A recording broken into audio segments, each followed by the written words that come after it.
Black hole, हज़रत जिब्राईल अलैहिस्सलाम और हज़रत मोहम्मद सल्लल्लाहु अलैहि वआलिहि वसल्लम का आपस में क्या ताल्लुक़ है। आयतुल कुबरा अल्लाह ताला की बहुत बड़ी बड़ी निशानियाँ जिसे सूरह नजम में यह आयत मौजूद है, इसको हज़रत जिब्राईल अलैहिस्सलाम और हज़रत मोहम्मद सल्लल्लाहु अलैहि वआलिहि वसल्लम के दूसरी मुलाकात से क्यों जोड़ा गया है। आपको मालूम होगा कि हज़रत मोहम्मद सल्लल्लाहु अलैहि वआलिहि वसल्लम की हज़रत जिब्राईल अलैहिस्सलाम से असली शक्ल सूरत में मुलाकात सिर्फ 2 दफ़ा हुई है। एक दफ़ा सूरह मुज़म्मिल के नाजिल होने से पहले ज़मीन पर, और दूसरी दफ़ा मेराज के वाक़े के दौरान आसमानी, और इन दोनों का जिक्र सूरह नजम में मौजूद है। हैरानी की बात यह है कि सूरह नजम शुरू कैसे होती है। सूरह नजम शुरू होती है बिस्मिल्लाहिर्रहमानिर्रहीम व नज्म इज़ा हवा, कसम है सितारे की जब वो गिरता है। यही बात हम पिछली 3 अक़सात में पढ़ रहे हैं, और जिसका हमें समझ आया कि जब भी कोई सितारा गिरता है तो उसके इनर कोर से ब्लैक होल बनता है। तो यानी इस सूरत की इब्तिदा भी ब्लैक होल के जिक्र से, और उसके बाद पहली 12 आयतों में पहली मुलाकात का जिक्र है, और उसके बाद 13वीं आयत से दूसरी मुलाकात का जिक्र शुरू होता है। तो अल्लाह ताला कहते हैं कि ये दूसरी दफ़ा भी मिले थे इंदा सिदरतिल मुंतहा, सिदरतिल मुंतहा के पास। सिदरतिल मुंतहा क्या है? और उसके बाद कहा इंदहा जन्नतुल मावा, यानी उसके पास जन्नतुल मावा है। सिदरतुल मुंतहा से गुजर के आप जन्नतुल मावा तक पहुंचेंगे। और फिर उसके बाद कहा कि सिदरा पर छा रहा था जो छा रहा था, और वो कुछ बहुत ही ब्राइट, बहुत रोशन होगा, क्योंकि अगली आयत में फिर जिक्र है कि उससे ना हज़रत मोहम्मद सल्लल्लाहु अलैहि वसल्लम की आंखें कज हुई और ना ही वो हद से गुजरी।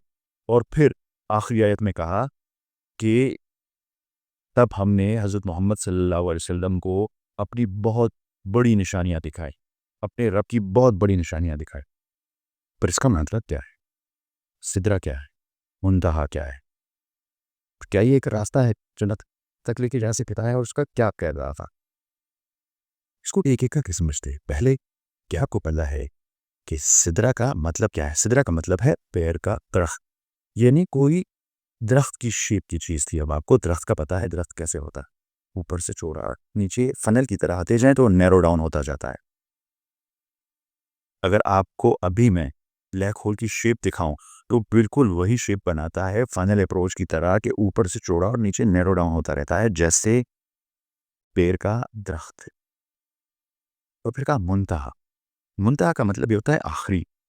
अगर आखिरी कहा तो यानी इससे पहले कुछ सिदरा गुजरे हैं, यानी हुज़ूर पाक सल्लल्लाहु अलैहि वसल्लम मेराज के सफ़र में पहले आसमान पे, दूसरे, तीसरे, चौथे, पाँचवें, छठे, सातवें, फिर आया सिदरतुल मुंतहा। यानी सिदरतुल मुंतहा से पहले और सिदरा है, यानी एक आसमान से दूसरे आसमान पर जाने के लिए भी एक और सिदरा हो, अल्लाहु आलम। और फिर कहा कि इसके पास जन्नतुल मावा है। यानी सिदरतुल मुंतहा एक रास्ता है जिससे आप गुजरेंगे तो जन्नतुल मावा तक पहुँचे।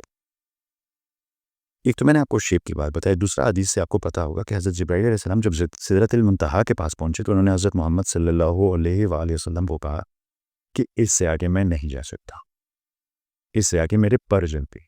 मैंने आपको बताया था कि ब्लैक होल का ग्रेविटेशनल पुल बहुत ज़्यादा होता, और इससे रोशनी भी नहीं गुजर सकती, ना इससे एनर्जी गुजर सकती है, ना मास। तो शायद पहले के सिदरा ऐसे थे कि उसका ग्रेविटेशनल पुल इतना ज़्यादा नहीं था, और उससे जिब्राईल अलैहिस्सलाम गुजर गए थे, उन्हें गुजरने की इजाज़त था। पर ये आखिरी जो है सिदरतुल मुंतहा, इसका ग्रेविटेशनल पुल इतना ज़्यादा था कि इतने जलील कदर फरिश्ते हज़रत जिब्राईल अलैहिस्सलाम भी इससे नहीं गुजर सकते थे, और सिर्फ हज़रत मोहम्मद सल्लल्लाहु अलैहि वसल्लम को इससे गुजरने की इजाज़त थी। पर क्या ये एक रास्ता है? साइंस इस बारे में क्या कहता है? स्टीफन हॉकिंग ने कहा है कि अगर मल्टीवर्स, दूसरी यूनिवर्स में जाने का कोई रास्ता है तो वो ब्लैक होल है।